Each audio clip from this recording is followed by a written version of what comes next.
السلام عليكم ورحمة الله وبركاته. إن الحمد لله نحمده ونستعينه ونستهديه ونستغفره ونعوذ بالله من شرور أنفسنا ومن سيئات أعمالنا. من يهده الله فلا مضل له ومن يضلل فلا هادي له. أشهد أن لا إله إلا الله وحده لا شريك له وأشهد أن محمدا عبده ورسوله. اللهم صل وسلم على محمد وعلى آله وصحبه والتابعين بإحسان إلى يوم الدين وبعد. Rabbi syarah li sadri, wahai Tuhanku, lapangkanlah dadaku ini, wa yassir li amri, dan permudahkanlah urusanku, wahlul 'uqdatam min lisani, dan uraikanlah kekeluhan lidahku, yafqahu qawli, supaya mereka memahami kata-kataku ini.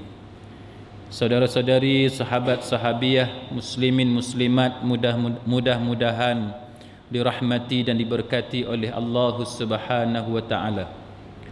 Pada malam ni saya akan bercakap tentang tajuk sihir, firasat orang yang beriman, dan juga ilmu atau tanda yang benar daripada Allah Subhanahu wa taala.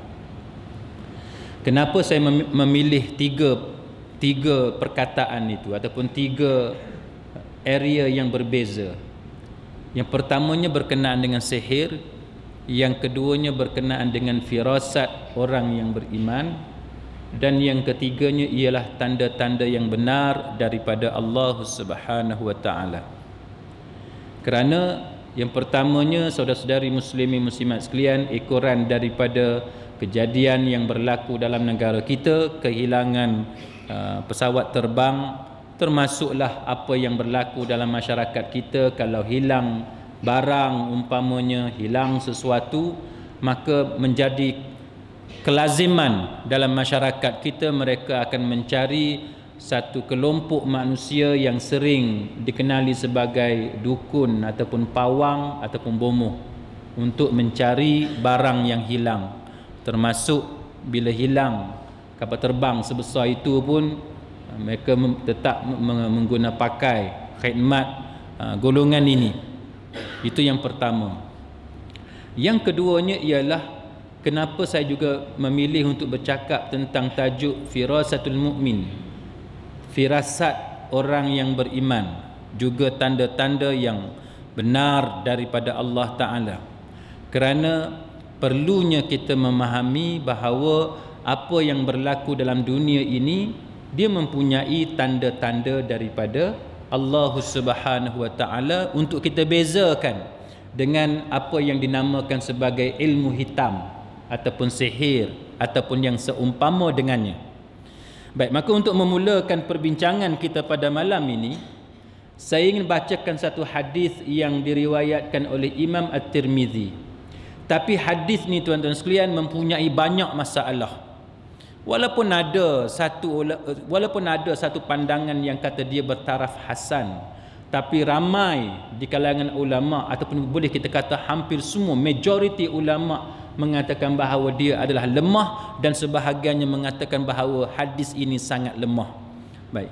Hadis yang saya maksudkan itu ialah sebagaimana yang direkodkan oleh Imam At-Tirmizi dalam sunannya, iaitu ittaqu firasatul mu'min, takutlah kamu kepada firasat orang yang beriman, fa innahu yanzuru binurillah, kerana sesungguhnya dia melihat dengan cahaya Allah, dengan nur Allah.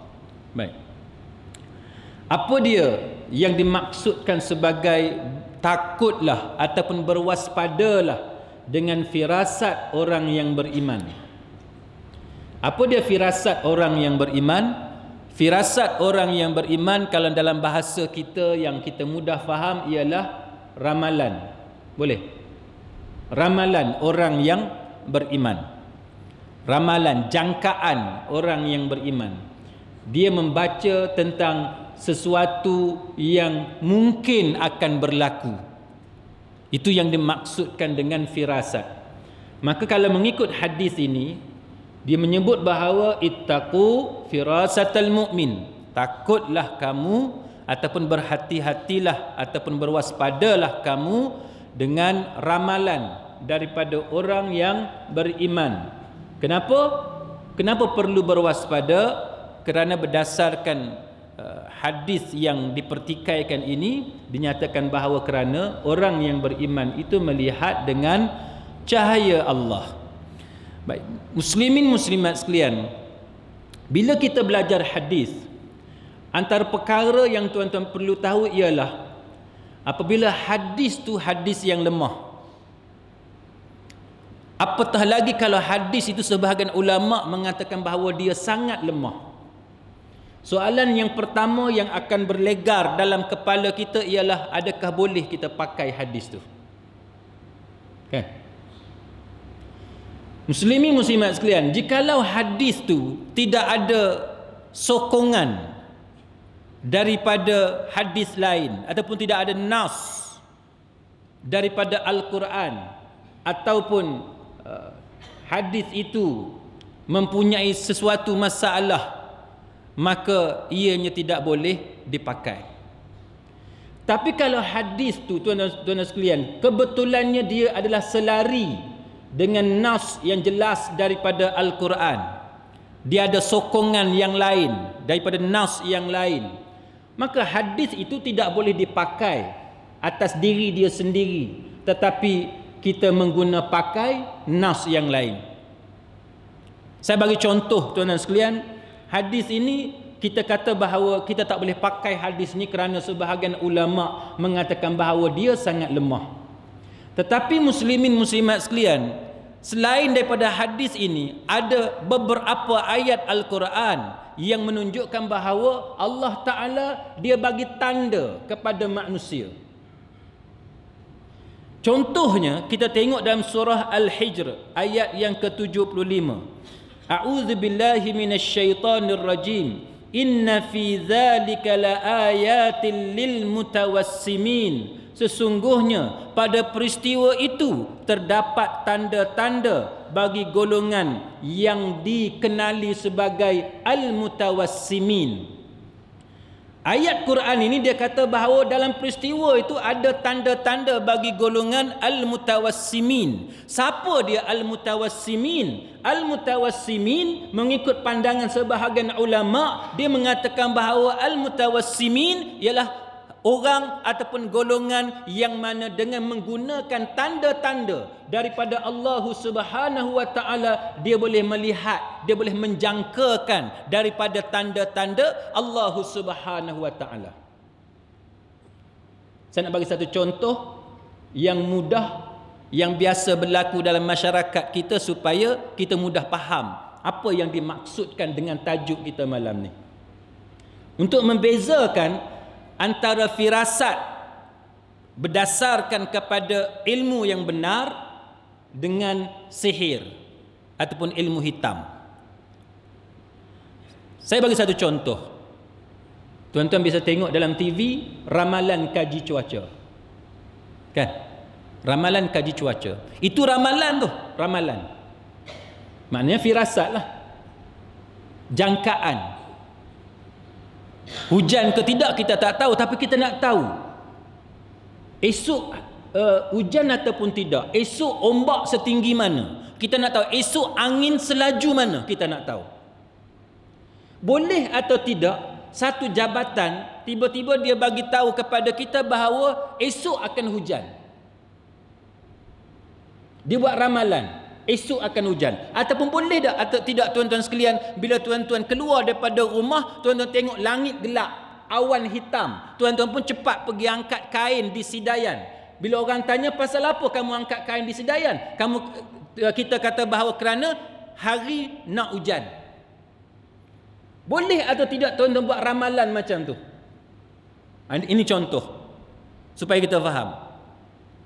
Muslimin muslimat sekalian, kenapa ramalan yang macam tu tidak dinamakan sihir? Kenapa ramalan macam tu tidak dianggap sebagai karut ataupun khurafat? Saya bagi satu lagi contoh. Isteri kita mengandung dia 9 bulan. Kita boleh buat jangkaan. Kita dah kira kalender, isteri kita due bila. Itu juga ramalan. Kenapa yang tu tidak dinamakan sebagai ilmu hitam? Kenapa tidak dianggap sebagai karut? Itu juga ramalan. Sama sebagaimana ada di kalangan manusia yang mana, na'udzubillah, tapi contoh, dia pergi berjumpa dengan doktor, scan x-ray, buat pelbagai ujian dan sebagainya, doktor kata bahawa kamu dah kena cancer stage 4. Kamu boleh hidup 2 bulan je. Apabila satu orang doktor, dia bagi tahu kepada pesakit dia bahawa pesakit dia hanya boleh hidup 2 bulan je, tidakkah itu juga ramalan? Kenapa ramalan seorang doktor terhadap pesakit dia yang mengalami kanser itu tidak dianggap sebagai khurafat, tidak dianggap sebagai karut? Ini contoh, tuan-tuan sekalian, untuk kita faham tajuk ni. Kenapa Tok Bomoh ataupun Raja VVIP tu bila dia teropong MH370 pakai tongkat buluh tu, itu dianggap sebagai karut? Sebab apa? Sebab apa bila dia kata dia nak pergi cari MH370, dia pergi duduk atas tika macam Piramli Doremi duduk tu, itu dianggap sebagai karut? Itu yang kita nak kena faham, tuan-tuan sekalian. Kenapa bila Tok Bomoh ini dia pakai bubu ikan letak atas kepala dia, yang kawan seorang lagi teropong dalam bubu tu, itu dianggap sebagai karut? Itu yang kita nak kena beza, muslimin muslimat sekalian, bahawa dalam Islam ni bukan tak boleh buat ramalan, bukan tak boleh buat jangkaan, bukan tak boleh baca benda masa depan, bukan kata mesti benda tu berlaku depan mata baru kita boleh percaya. Tak, dalam Islam juga dia ada perkara-perkara yang mana kalau benda tu tak berlaku depan mata pun, tapi Allah Ta'ala bagi tanda. Dengan tanda yang kita belajar tadi, kita boleh buat jangkaan dan ramalan, tapi dengan tanda yang benar. Saya bagi satu contoh. Tuan-tuan nampak satu orang, muka dia pucat. Kita tanya dia, hang sakit ke? Tuan-tuan bukan doktor, tapi boleh tak tuan-tuan merasakan ataupun membuat jangkaan bahawa kawan kita tu sakit dengan melihat muka dia pucat? Boleh kan? Atau tuan-tuan anggap itu sebagai berdosa, karut, khurafat? Tak, itu bukan karut, itu bukan khurafat, itu tanda yang benar. Walaupun tuan-tuan bukan doktor. Ini contoh, muslimin muslimat sekalian. Maknanya Islam ni, tuan-tuan sekalian, dia mengajar kita supaya berpijak di atas bumi yang nyata. Kita dibenarkan membuat ramalan jikalau ianya berasaskan kepada tanda yang benar daripada sunnatullah, daripada sunnah yang ditetapkan oleh Allah Subhanahu wa taala. Contoh, jatuh ni ke bawah ke atas? Mana ada jatuh ke atas kan? Jatuh mesti ke bawah. Kalau tuan-tuan terjun daripada meja, jatuh tak? Jatuh. Tapi dekat mana? Di bumi sahaja. Contohlah. Kalau di angkasa tak jatuh. Sebab apa? Dia terapung. Dia tidak ada graviti. Kalau kita bagi tahu kepada orang bahawa ada satu tempat di alam ni kita takkan jatuh, orang percaya tak? Orang percaya, sebab manusia dah tahu bahawa ada tempat di alam ini kalau tidak ada graviti dia takkan jatuh, dia terapung. Ini maknanya bahawa jikalau kita boleh menguasai ataupun kita menerima ilmu Allah Ta'ala, satu benda yang tak boleh difahami oleh orang lain tapi dia boleh difahami oleh orang yang lain. Tuan-tuan tengok satu orang, kadang-kadang tuan-tuan boleh kenal tak dia semayang ke tak semayang? Siapa yang ada anak, dia boleh tahu tak anak dia semayang ke tak semayang? Ni semua Tak tahu. Boleh. Kan? Macam mana kita boleh kenal anak kita semayang ke tak semayang? Antaranya ialah dengan tengok sejadah dia dalam bilik. Betul tak? 3 hari sejadah tak berubah, semayang ke lagu tu? Contohlah kan, contoh. Itu antara tanda nak kenal.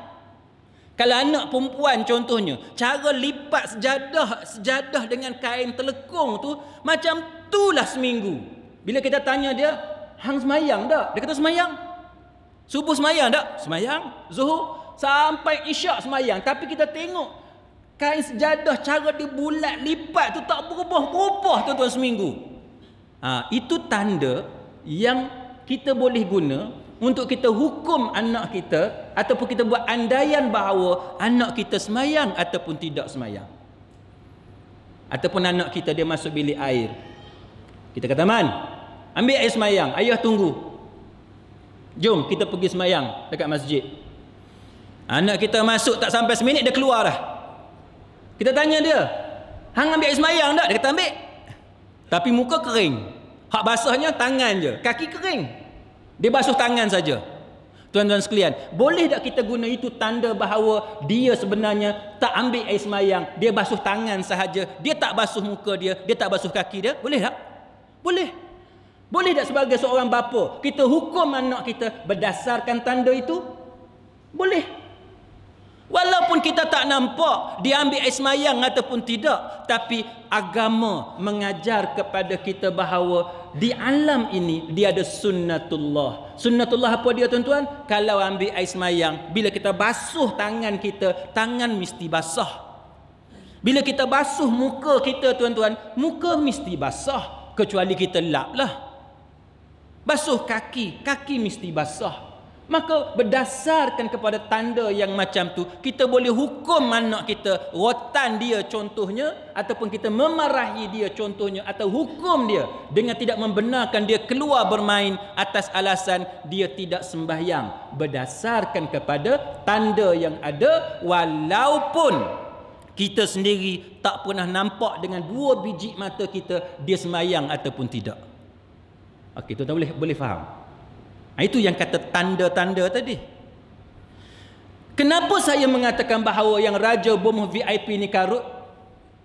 Sebab tindakan yang dia buat itu bertentangan dengan akal, bertentangan dengan sains, bertentangan dengan agama, dengan Quran dan hadis.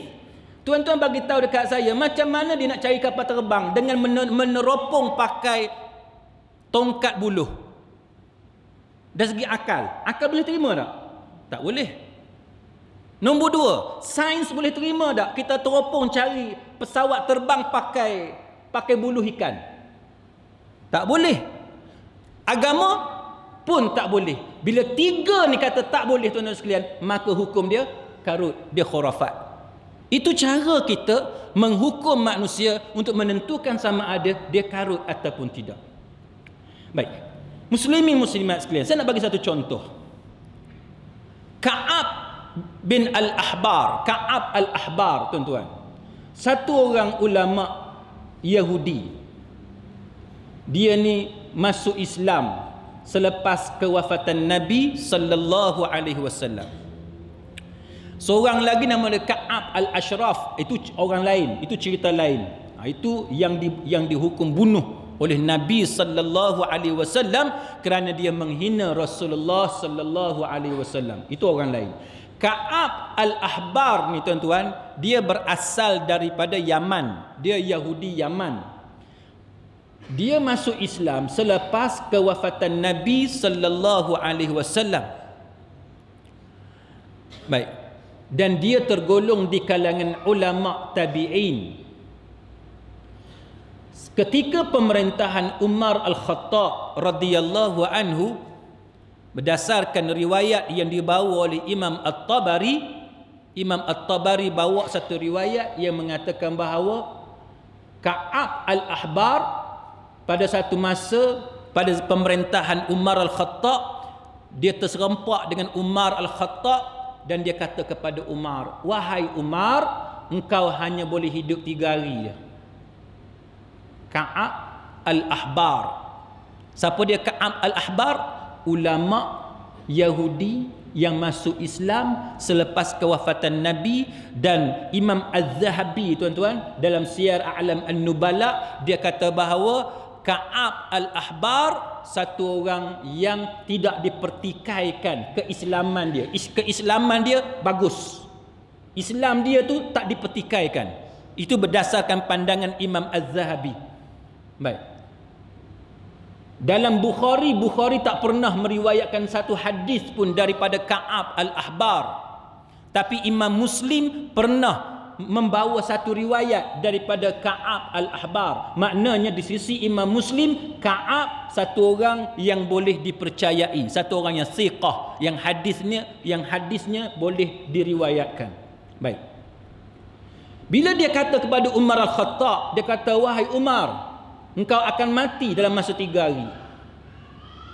Umar al-Khattab kata kepada Ka'ab, dia kata bahawa aku tidak ada sakit, aku tidak ada sebarang masalah. Jadi bagi Umar, dia tak terima jangkaan yang dibuat oleh Ka'ab al-Ahbar. Tuan-tuan, selepas 2 hari daripada kata-kata Ka'ab al-Ahbar, Umar al-Khattab dibunuh oleh Abu Lu'lu'ah, yang kita duduk cerita kisah tu kan, Abu Lu'lu' ataupun juga dipanggil sebagai Abu Lu'lu'ah. Dia keluar daripada tempat persembunyian dia terkam ke arah Umar al-Khattab. Umar masa tu menjadi imam sembahyang subuh, dia tengah rokok, dia tikam bertubi-tubi Umar al-Khattab. Umar jatuh, Uthman yang sembahyang di belakang imam, dia pergi ke depan menggantikan Umar al-Khattab. Ibnu Abbas dia tak boleh terima kata-kata Ka'ab al-Ahbar. Dia tak boleh terima, tuan-tuan. Maka tuan-tuan sekalian, sekarang kita nak tentukan, adakah boleh kita terima kata-kata macam tu daripada Ka'ab bila dia menjangkakan bahawa Umar akan mati dalam masa 3 hari. Ka'ab satu orang ulama Yahudi, yang mana para ulama bincang bahawa antara peranan Ka'ab al-Ahbar ialah membawa masuk banyak riwayat Israiliyat. Ka'ab al-Ahbar membawa masuk banyak riwayat Israiliyat, tuan-tuan sekalian. Kita kena faham bahawa Israiliyat ni ada sebahagiannya yang kita tak boleh pakai, sebahagiannya kita boleh pakai, dan sebahagian hak lain pula nak pakai pun boleh, tak mau pakai pun tak apa. Contoh apa dia, tuan-tuan? Mana-mana riwayat Israiliyat yang bertentangan dengan nas Quran dan hadis, yang tu kita buang, yang tu tak boleh pakai. Mana-mana nas yang menepati, yang bertepatan dengan nas-nas agama, nas-nas Quran dan hadis, yang tu kita pakai.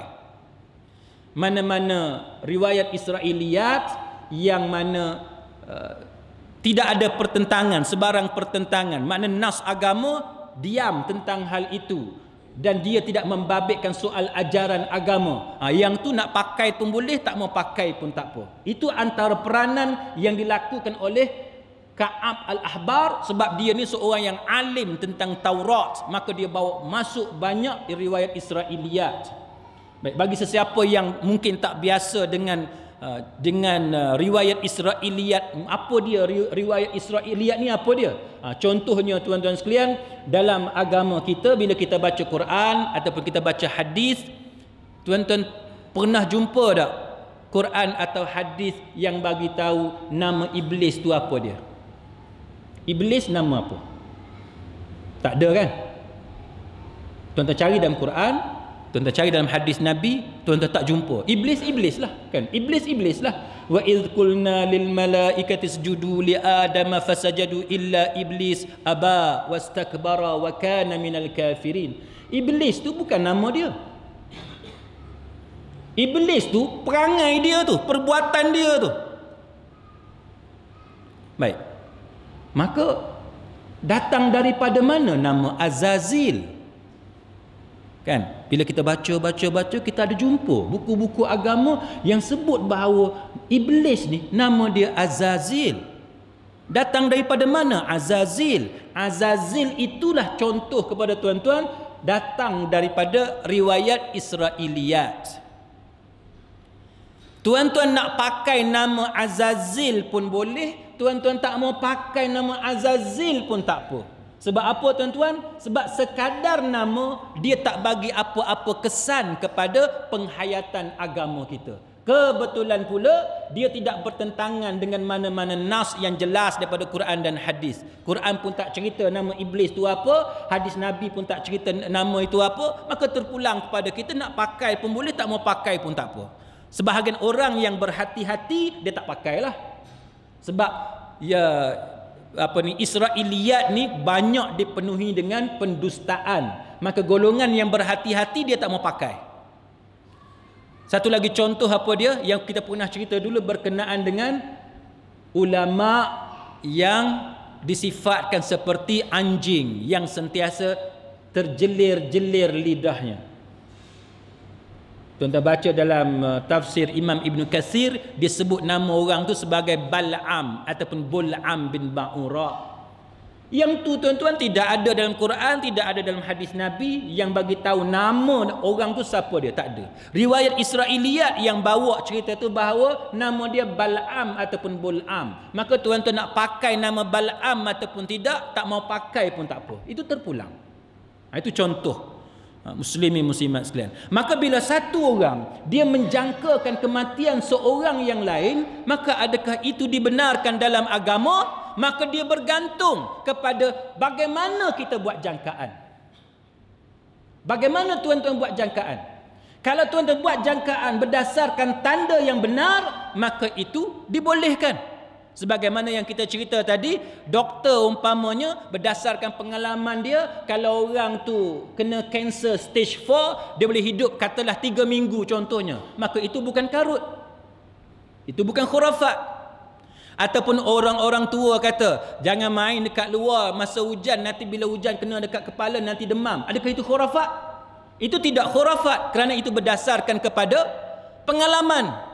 Biasa bila kita main, kena hujan atas kepala, akhir lagi demam. Itu berdasarkan kepada pengalaman dan itu bukan khurafat. Maka kalau satu orang, dia berpegang bahawa kalau kena hujan, dia demam, itu bukan khurafat. Sama sebagaimana bila kita pergi camping, ada orang bagi petua dekat kita, nak elak ular datang ke khemah kita, kita tabur belerang, sulfur di keliling tapak khemah kita. Adakah itu khurafat? Itu tidak khurafat, itu berdasarkan kepada tajribiyah, berdasarkan kepada eksperimen. Kan kita pernah buat berkali-kali, orang lain pun buat, ular tak datang, maka itu bukan khurafat.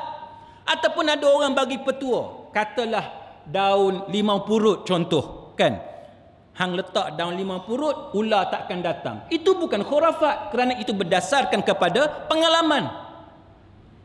Yang tak boleh ialah benda yang tidak diketahui sebab musabab, tiba-tiba kita percaya dia ada tuah, dia ada kesialan, maka itu yang dikatakan khurafat ataupun karut. Baik, untuk setakat tu tuan-tuan ada sebarang soalan tak? Okey, boleh. Baik, muslimin muslimat sekalian, berbeza dengan ilmu sihir.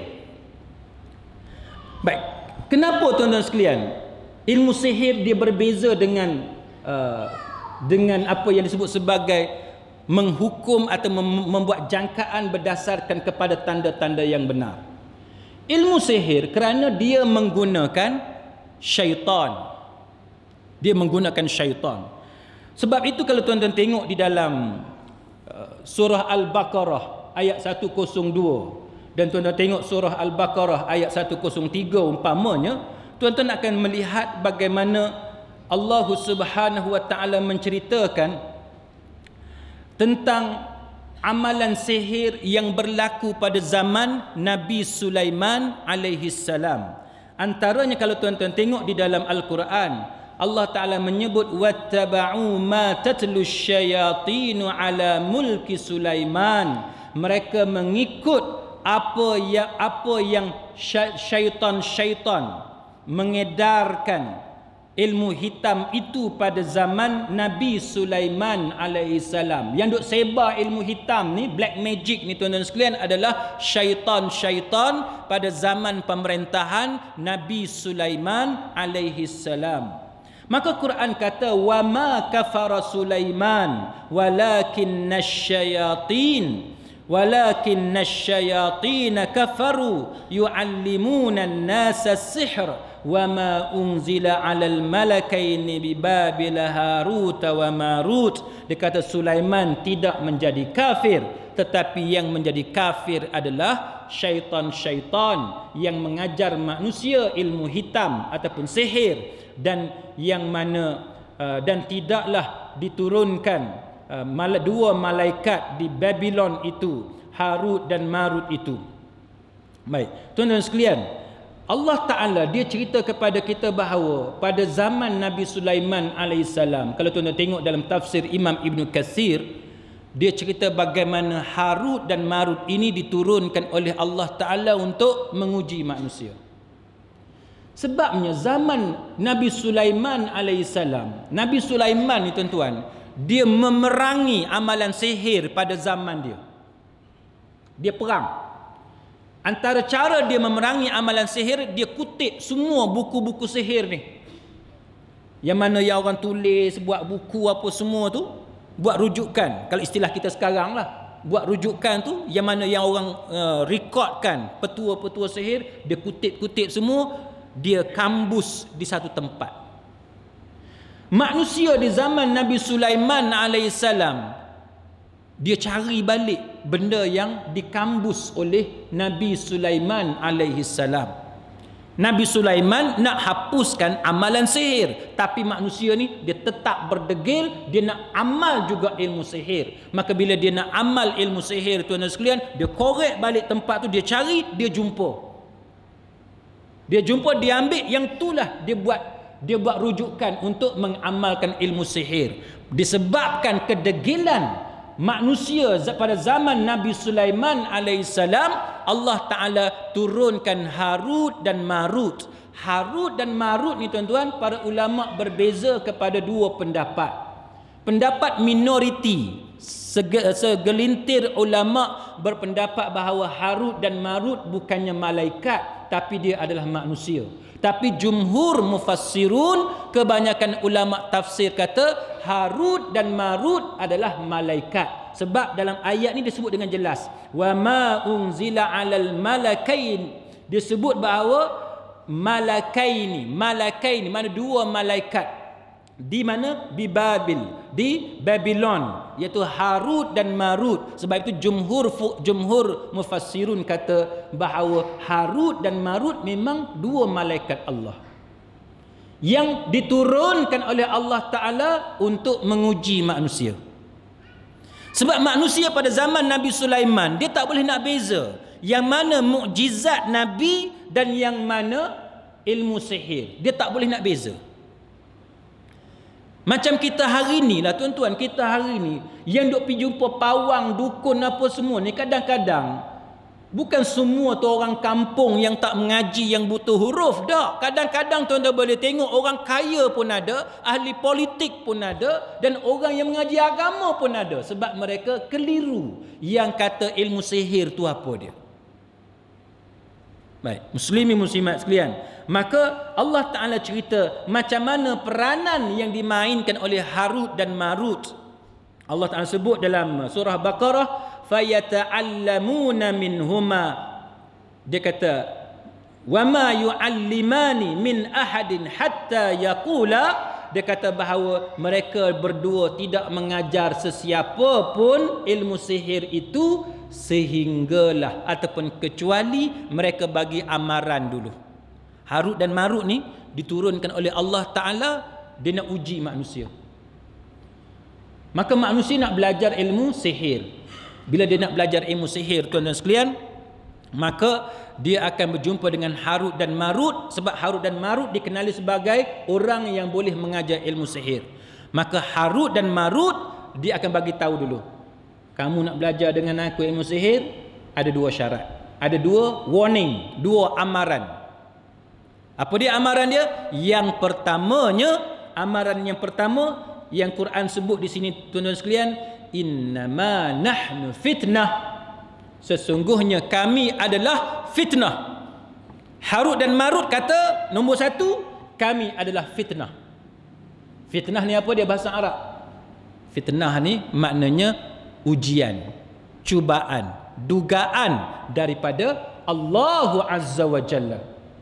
Kamu nak belajar sihir dengan aku, nombor satu aku nak bagi tahu kepada kamu yang aku ni ujian daripada Allah kepada kamu. Nak beza siapa yang taat kepada Allah dan siapa yang kufur, yang derhaka kepada Allah Taala. Itu nombor satu.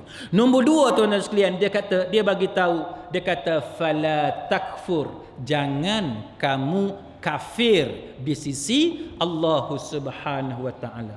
Jadi bagi manusia yang menerima nasihat ataupun amaran daripada Harut dan Marut, dia akan berundur, dia tak akan meneruskan niat dia untuk belajar sihir. Tapi bagi manusia yang keras kepala, walaupun diberi dua amaran ini, dia akan tetap meneruskan hasrat dia untuk belajar ilmu sihir daripada Harut dan Marut. Maka pada zaman Nabi Sulaiman alaihissalam, siapa-siapa yang belajar ilmu sihir daripada Harut dan Marut, maka dia dihukum kafir pada zaman Nabi Sulaiman alaihissalam. Ini satu benda muslimin muslimat sekalian yang disebut oleh Allah Subhanahu wa taala berkenaan dengan mereka ni. Fayata'allamuna minhuma ma yufarriquna bihi bainal mar'i wa zawjih. Dia kata bahawa mereka ni dia belajar daripada kedua-duanya. Siapa dia kedua-duanya? Minhuma, iaitu Harut dan Marut. Mereka belajar daripada Harut dan Marut bagaimana cara untuk mencerai-beraikan suami isteri. Tuan-tuan, rupa-rupanya menyihir orang ni, mensihirkan orang menggunakan ilmu hitam ni dengan tujuan mencerai-beraikan suami isteri, bukan zaman kita je. Bukan zaman kita je. Rupa-rupanya zaman Nabi Sulaiman alaihissalam pun Allah Ta'ala dah cerita dalam surah Al-Baqarah bahawa manusia pada zaman Nabi Sulaiman alaihissalam belajar ilmu hitam, ilmu sihir daripada Harut dan Marut. Antara tujuan dia ialah untuk menceraikan suami isteri, mencerai-beraikan rumah tangga orang. Bukankah sekarang yang duk berlaku benda-benda macam ni tuan-tuan? Kan? Ada orang kata ilmu pengasih kan. Ada minyak apa saya pun tak tahulah. Dulu-dulu ada orang cerita kat saya dia guna minyak dagu orang mati. Saya tak tahulah betul ke tidak. Kan? Macam-macam cerita kita dengar. Macam-macam lah cara dia buat tu. Daripada benda tu, tuan-tuan sekalian, minyak ke apa ke lemak ke apa, daripada benda tu dia boleh sihirkan benda tu dan nanti dia akan sapu kepada orang yang dia nak supaya rumah tangga orang tu berselerak. Contohnya katalah kita di pejabat, kan, kita orang lelaki, kita dah ada isteri yang baik, yang salihah, tiba-tiba ada kerani berkenan dekat kita. Yalah, kita doktor kan contohnya, keliling kita semua nurse. Nurse pun nak tackle doktor contohnya lah. Ataupun kita lawyer, kena sebut lawyer lah sebab saya lawyer kan. Saya lawyer contohnya. Kerani saya duk tergila-gila dekat saya. So, contohnya lah, tak ada orang pun nak gila kat saya tuan-tuan. Contoh. Dia pun ambil minyak, dia sapu dekat lengan saya contohnya. Ataupun tuan-tuan bekerja kat mana-mana macam itulah. Ataupun ada lelaki yang tergila-gila dekat isteri kita sebab isteri kita lawa. Lawa macam siapa? Macam Anis Suraya ke siapa? Yang terbaru keluar cerita tu kan. Saya tak tahu nama apa. Baik. Isteri kita lawa, maka ada satu lelaki yang tergila-gila dekat isteri kita, na'udzubillah, dia pergi sapu minyak apa untuk mencerai-beraikan, untuk memporak-perandakan rumah tangga kita. Ilmu ni ada tak tuan-tuan? Ada. Bukan kata tak ada. Bukan kata bukan kata karut dalam erti kata benda tu tak boleh berlaku. Dia karut tapi dia boleh berlaku dengan izin daripada Allah Subhanahu Wa Taala. Sebab tu kita hidup ni tuan-tuan, dia kena ada langkah berjaga-jaga. Langkah berjaga-jaga. Antara langkah berjaga-jaga tuan-tuan sekalian, nombor satunya, kita jangan berkawan, bergaul yang melampaui batasan agama. Jangan duk rapat sangat dengan lelaki atau perempuan yang bukan mahram. Jangan bercakap benda yang tak patut kita bercakap dengan dia. Hendaklah kita pastikan pergaulan kita dalam batas syariat. Maka dalam keadaan macam tu tuan-tuan, insya-Allah dengan izin Allah Ta'ala kita tak akan terjerumus dalam perkara macam tu. Saya jadi peguam tuan-tuan, ada kadang-kadang anak guam saya yang perempuan, dia kata, Ustaz, orang mana? Saya kata saya orang Kelantan. Dia kata, Ustaz bila balik kampung? Dia tanya, Ustaz bila balik kampung? Saya kata, saya bagi tahu lah cuti sekolah ke apa. Dia kata, Ustaz boleh tak saya nak kirim barang? Ada je benda yang dia nak buat supaya hubungan tu jadi rapat. Tuan-tuan sekalian, kita tak boleh nak layan benda-benda macam tu. Kita bekerja sebagai profesional, kita kena bekerja sebagai profesional. Kadang-kadang ada orang nak buat air dekat kita, nak bagi makanan dekat kita, sebaik-baiknya kita jangan makan. Dan begitulah juga bila kita tidur, tuan-tuan tengok dalam kitab-kitab hadis, dia anjurkan kita, kepada kita baca 3 kul kan. Kul huwallah, kita baca kul a'udzu birabbil falaq, kita baca kul a'udzu birabbin nas. Ini antara doa yang kita baca sebelum kita tidur untuk mengelak daripada kejahatan, apa dia? Antaranya kejahatan malam. Kan? Kejahatan malam. Bukan malam tu jahat, tapi kejahatan yang biasa berlaku pada waktu malam. Itu maksud dia. Mengelak kita daripada kejahatan apa dia lagi? Orang yang dengki. Kan? Mengelak daripada apa lagi? Tu yang Quran kata apa ni? Sihir yang menggunakan tali yang disimpul. Itu simbolik, lambang kepada ilmu sihir. Maka kita baca doa-doa yang dianjurkan oleh Nabi sallallahu alaihi wasallam beriringan dengan usaha kita dari segi kelakuan kita, akhlak kita, peribadi kita, supaya kita mesti ada gap dengan lelaki ataupun wanita yang bukan mahram. Tuan-tuan, saya mengendalikan kes rumah tangga orang ni sangat banyak. Ada kawan kita yang terkena ilmu sihir tuan-tuan, bila datang ke pejabat saya, rupa dia lain, dia tak macam dia sebelum tu. Bercakap pun lain, suara dia pun lain, muka dia pun lain. Sebab tu saya tuan-tuan, bila orang kata ilmu sihir ni teruk, saya mengakui bahawa ilmu sihir tu memang sangat teruk kesan dia jikalau terkena. Jadi sebab tu kita kena berhati-hati supaya apa yang berlaku pada orang lain tidak berlaku pada kita. Berbalik kepada apa yang berlaku dalam negara kita, muslimin muslimat sekalian, kenapa saya kemukakan perbincangan ini? Sebabnya tuan-tuan sekalian, dalam senario ataupun dalam keadaan, dalam banyak keadaan kadang-kadang kita tak tahu kenapa sesuatu perkara itu berlaku. Tapi kita boleh membaca kenapakah orang itu dia bertindak sedemikian. Sebagaimana yang saya sebut tadi, tuan-tuan boleh agak ada orang tu orang jahat. Boleh agak dengan cara body language dia, betul tak? Dengan cara air muka dia, dengan cara kita lihat kepada mata dia dan sebagainya, maka kita boleh agak bahawa dia mungkin akan buat jahat kepada kita. Sebagaimana orang perempuan, bila dia masuk kereta bersendirian, dia boleh agak tak kalau orang nak buat jahat dekat dia? Dia boleh agak. Dia pandang sekeliling, dia kena sensit, dia kena peka, dia kena perhati. Kalau ada orang naik motor 2 orang nampak mencurigakan, itu di antara tanda-tanda untuk kita kenal bahaya yang mungkin menimpa. Sama juga tuan-tuan sekalian, ini baru nak masuk cerita kapal terbang ni. Dah hujung dah. Baik. Tuan-tuan sekalian, sama dengan kapal terbang. Macam mana tuan-tuan nak cam bahawa orang itu sedang menyembunyikan fakta daripada tuan-tuan? Sebagaimana lawyer, saya sebagai seorang lawyer tuan-tuan, macam mana lawyer dia ajar untuk mengenal pasti bahawa saksi itu sedang memutarbelitkan fakta dengan cara melihat sebarang discrepancies yang ada dalam keterangan dia. Ada discrepancies, ada contradiction, ada pertentangan, ada perbezaan, itu menimbulkan tanda tanya bahawa orang itu berkemungkinan cuba menyembunyikan fakta yang sebenar. Sama je benda yang berlaku dalam negara, tuan-tuan. Macam mana satu orang yang bertaraf ketua pengarah DCA, dia bagi tahu tentang 5 orang ataupun 4 orang yang tak naik kapal terbang, lepas tu beg dia yang dah masuk membuat keluar balik, tiba-tiba datang IGP kata jangan pakai hak tu, pakai hak dia. Dia kata semua orang naik kapal terbang. Tuan-tuan nampak tak?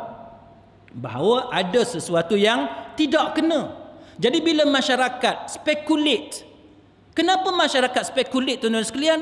Kenapa masyarakat buat spekulasi? Kerana masyarakat tidak diberikan fakta sebenar. Sebab tu kita ni, tuan-tuan sekalian, kita diajar supaya bercakap dengan jujur. Kalau ada benda bahaya, maka hendaklah dinyatakan apa dia bahaya, supaya masyarakat tahu apa yang sedang berlaku. Jadi muslimin muslimat sekalian, benda yang berlaku ni, tuan-tuan sekalian, saya tak mahu ulas panjang, tetapi apa yang penting, dia menjadi satu pengajaran yang sangat berguna kepada kita, betapa kita ni masih lagi terikat dengan orang yang bukan Islam. Kita masih lagi terikat dengan kuasa besar dunia. Kita terpaksa patuh kepada kehendak mereka. Sebab kita ni mempunyai banyak kekurangan. Nah, siapa yang dengar khutbah saya yang baru ni, saya duk cerita tentang bagaimana jin Ifrit dia bagi tahu dekat Nabi Sulaiman bahawa dia boleh bawa singgasana Balqis, tuan-tuan sekalian, sebelum kawan tu bangkit daripada kursi dia, singgasana dia. Tetapi datang satu orang yang alim, yang soleh, yang alim berkenaan dengan Taurat dan Zabur. Dia bagi tahu dalam split second, dalam kelipan mata, tuan-tuan sekalian, dia boleh bawa singgasana tersebut, dan benda tu benar-benar berada di hadapan Nabi Sulaiman alaihi salam. Maknanya apa, tuan-tuan? Maknanya bahawa sepatutnya orang yang beriman, yang mempunyai ilmu Al-Quran dan hadis Nabi, yang menguasai sebagaimana si alim itu yang menguasai Taurat dan Zabur, dia boleh bawa singgasana dalam sekelip mata, dan dia boleh mengalahkan ilmu yang dimiliki oleh Ifrit. Maka sepatutnya kita orang Islam pada hari ini menguasai ilmu sehingga boleh mengalahkan musuh-musuh Islam. Tapi realiti yang berlaku, tuan-tuan sekalian, kita tidak menguasai ilmu Al-Quran, dan pada masa yang sama kita juga tidak menguasai ilmu dunia, sehingga menyebabkan hari ini kita terpaksa bergantung kepada kuasa besar dunia untuk menentukan cara siasatan dan sebagainya, sehingga apa sahaja yang mereka kehendaki kita terpaksa patuh. Ini yang menjadi masalah yang berlaku dalam masyarakat kita. Jadi muslimin muslimat sekalian, saya nak berhenti setakat itu. Jikalau tuan-tuan ada sebarang soalan, tuan-tuan boleh kemukakan. Jikalau tidak ada, kita akan tutup majlis pada malam ini. Ada sebarang soalan? Ya. Apa beza antara syaitan dengan iblis? Sebahagian ulama dia bagi definisi bahawa iblis itu merujuk kepada syaitan yang berlaku peristiwa antara dia dengan Adam alaihi salam, yang Allah Taala sebut wa idz qulna lil malaikati isjudu li adam fasajadu illa iblis.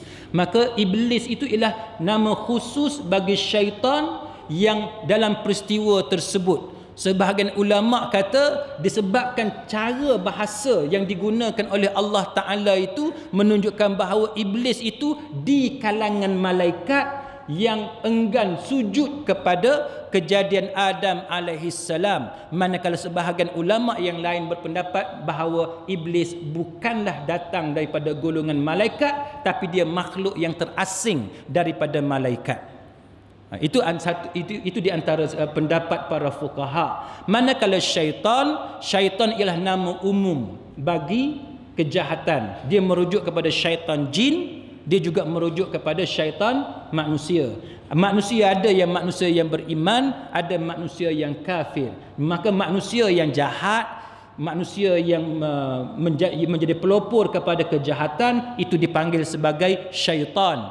Manakala jin, ada jin kafir dan juga jin Islam. Maka jin yang membawa kejahatan itu dinamakan sebagai syaitan. Manakala sebahagian ulama yang lain pula meluaskan lagi definisi tersebut, bahawa syaitan ini bukan setakat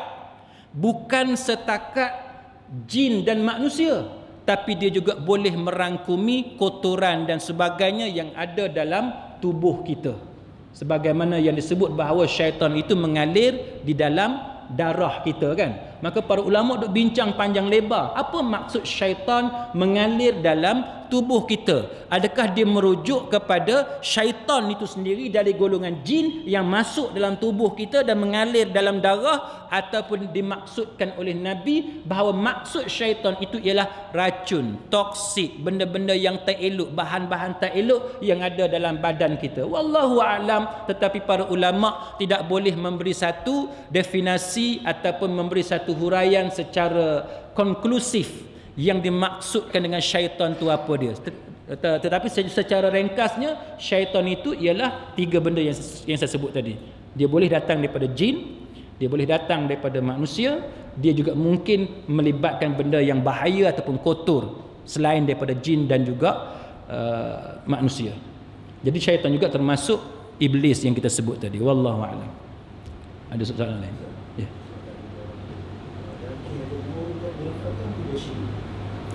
Dalam kes Raja Bomoh, adakah dia khurafat yang tidak membawa syirik ataupun dia khurafat yang membawa kepada syirik? Baik, muslimin muslimat sekalian, kita dalam agama, benda nombor satunya ialah untuk kita mengatakan bahawa dia terkeluar daripada agama, kita kena hati-hati. Kan? Kita kena hati-hati.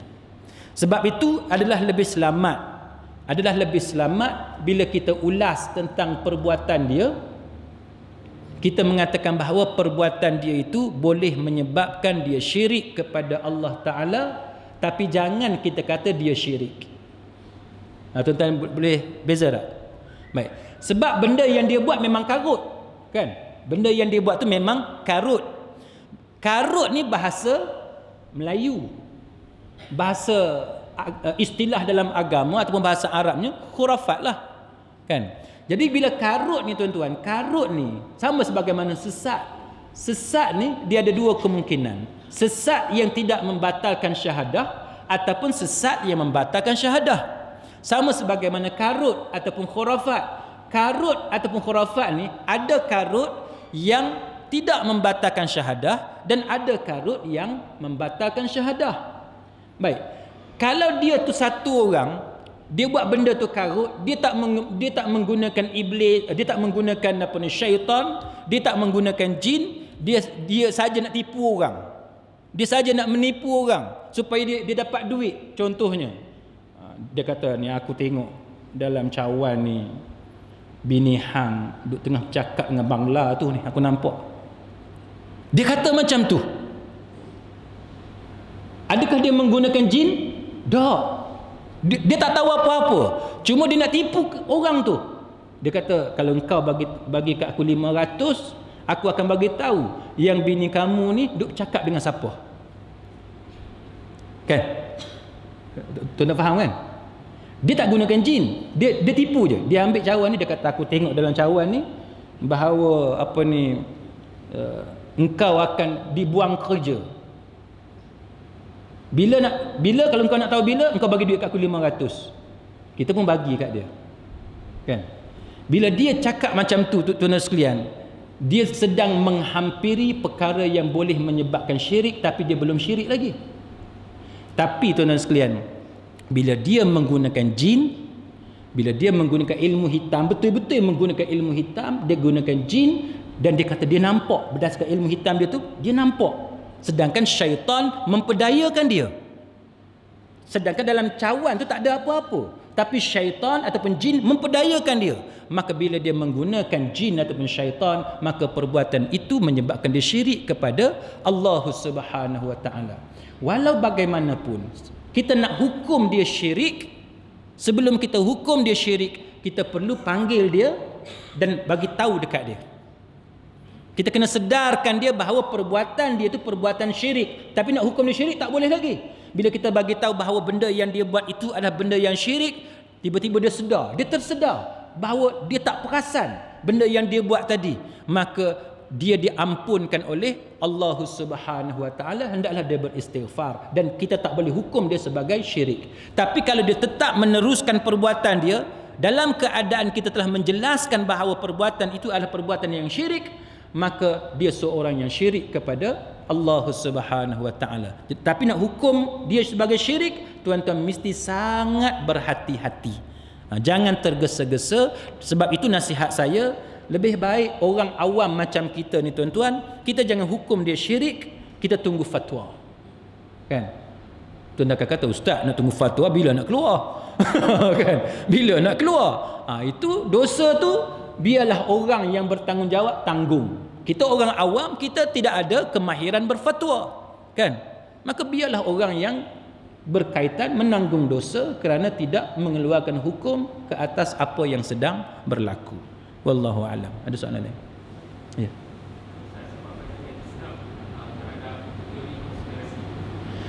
Wallahu alam. Teori konspirasi, tuan-tuan. Ada orang dia bagi tahu kat saya, dia kata, ustaz, teori konspirasi ni sesuai untuk cakap kat kedai kopi je. Tuan-tuan setuju tak ucapan macam tu? Kalau ada orang kata teori konspirasi ni sesuai untuk sembang di kedai kopi je, tuan-tuan setuju tak dengan perkataan macam tu? Ataupun tuan-tuan tak tahu teori konspirasi tu apa dia?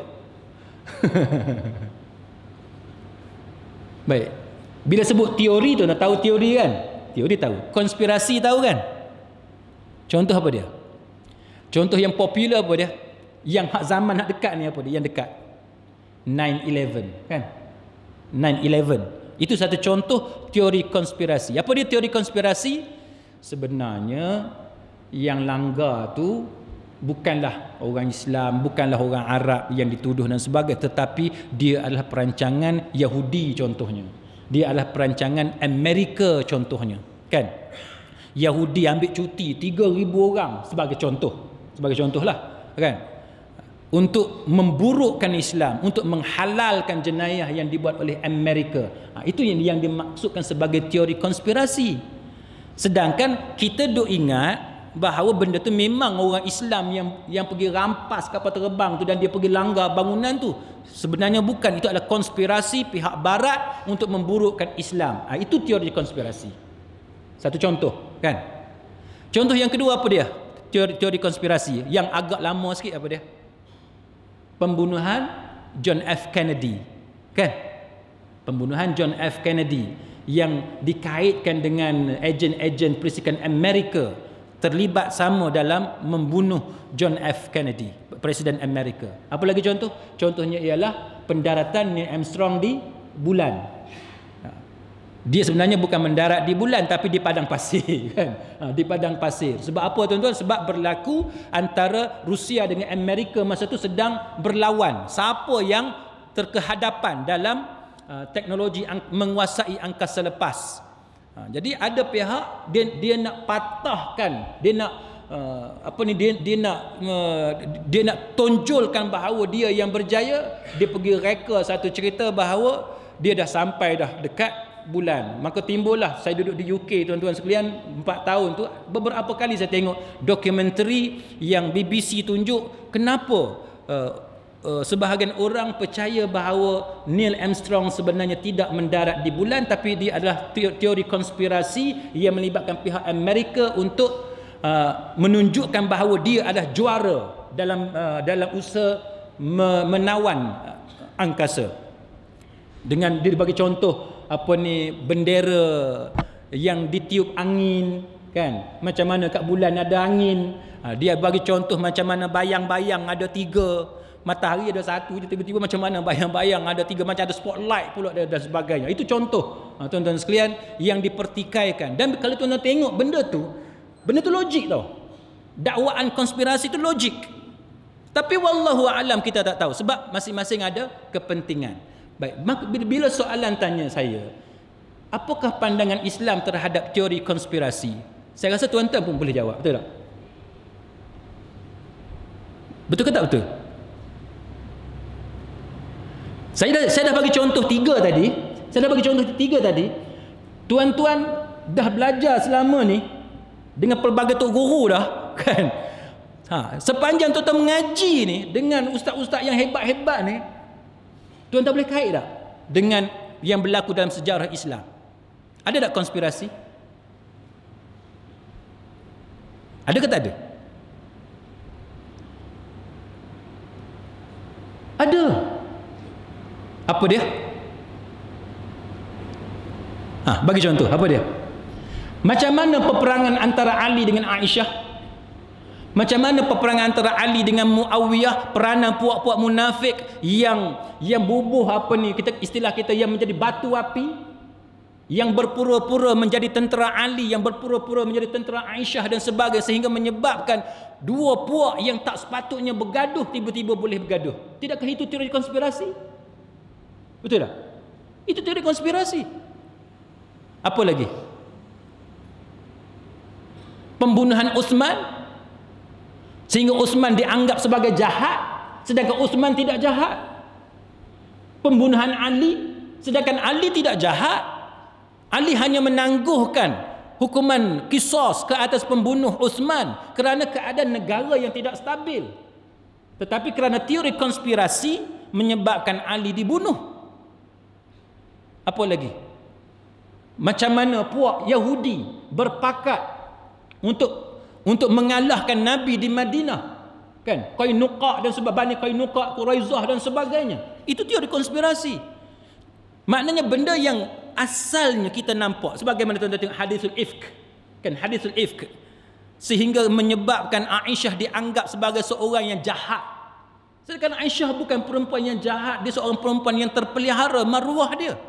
Tapi kerana peranan yang dimainkan oleh golongan munafiqun, termasuk kesilapan sahabat Nabi sendiri yang kita kata innocent, sehingga terpengaruh dengan cerita-cerita jahat berkenaan dengan Aisyah, menyebabkan rumah tangga Nabi bergoncang, tuan-tuan sekalian. Jadi kesimpulan saya, apakah pandangan Islam terhadap teori konspirasi? Teori konspirasi sebagaimana dalam sejarah Islam, dalam sejarah moden, dalam sejarah Amerika dan sebagainya, dia memang wujud. Dia memang wujud. Yang tak bolehnya ialah kita mereka-reka teori konspirasi. Yang tu tak boleh. Kita nak tuduh ada orang buat konspirasi, datangkan bukti.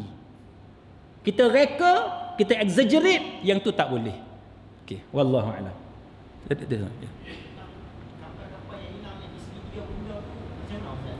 Wallahu a'lam, tuan-tuan. Segitiga bermuda. Ni jadi bukan kuliah. Bukan kuliah agama. Ni dah jadi kuliah sains ke apa kan.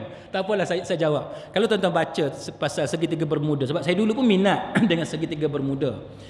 Tuan-tuan kena beza zaman dulu dengan zaman sekarang. Kan? Zaman sekarang tuan-tuan pernah dengar tak lagi masa misteri tentang segitiga bermuda? Tak ada lah. Tak ada. Cerita segitiga bermuda ni zaman semasa manusia belum memiliki teknologi sebagaimana sekarang. Manusia belum kenal tentang masalah air pocket, masalah angin dan sebagainya, masalah design yang ada kepada aircraft, masalah cuaca dan sebagainya, sehingga menyebabkan benda itu jadi misteri. Nak cari tak boleh kerana kemampuan manusia zaman dulu terhad. Maka dia menjadi misteri sehingga manusia anggap segitiga bermuda itu satu tempat yang berpuaka. Dia kaitkan dengan Atlantis, kan? Tamadun Atlantis yang hilang, yang sudut kapal terbang tu jatuh masuk dalam air laut sampai cari tak jumpa. Kerana teknologi zaman dulu memang tak ada. Dia macam zaman kita dulu-dulu tu, masa jalan-jalan tak ada lampu, gelap gelita, kan? Semua orang cerita pasal puaka, betul tak? Zaman dulu orang cerita pasal hantu. Zaman sekarang ada pasal hantu. Boleh kata tak ada dah tuan-tuan. Pasal apa? Sebab lampu cerah, orang ramai, kereta banyak, dia dah tak timbul dah benda tu. Sama dengan cerita segitiga bermuda. Dia jadi misteri tu sebab ilmu manusia zaman dulu dia terhad. Maka bila hilang, misteri, tak tahu sebab apa hilang. Maka benda tu yang berlaku. Jadi sekarang ni boleh kata hampir seluruh dunia ni tuan-tuan sekalian dipantau oleh satelit. Dan kita boleh tahu apa yang berlaku kepada kapal terbang itu. Kadang-kadang kita anggap kapal terbang itu dirampas, tapi sebenarnya dia tidak dirampas. Sebagai contohlah, kadang-kadang kita anggap dia sebagai ekoran daripada cuaca, tapi sebenarnya dia dirampas kerana kita ada macam-macam teknologi untuk dikaji. Wallahu a'lam. Cukup kan? Jadi muslimin muslimat sekalian, moga-moga kita ada dapat manfaat di sisi Allah Subhanahu wa taala. Aku qauli hadza wa astaghfirullahal azim li wa lakum. Wassalamu alaikum warahmatullahi wabarakatuh.